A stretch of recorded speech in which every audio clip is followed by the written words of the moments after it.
pangalan ni Julian F. Rosario. Sa mundong ito, simula ako'y nabuhay. Ang mga magulang ko ang aking tagagabay sa mundong puno ng lungkot at problema. Hindi nila ako hinahayaang mag-isa at walang kasama. Sa loob ng 16 na pagkabuhay ko sa mundo, nagpapasalamat ako sa mga magulang ko mula sa araw na aking pagsilang-silay na sa tabi. Hindi nila ako hinahayaan hanggang ako'y lumaki. Laking pasasalamat ko sa kanilang pag-aalaga pagkat ako'y lumaki ng maayos at may kwenta.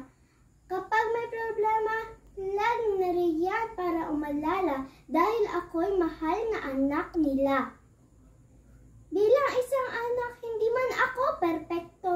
Ayos lang dahil sila naman ay mahal ko. Hindi ko man ipakita ang pagmamahal na ito. Alam kong mararamdaman nito ng kanilang puso. Salamat sa inyo aking ama't ina sa walang sawa niyong pagsusuporta. Alay ko sa inyo ang matatanggap na medalya kapalit ng inyong maayos na pag-aruga. Salamat po sa inyo.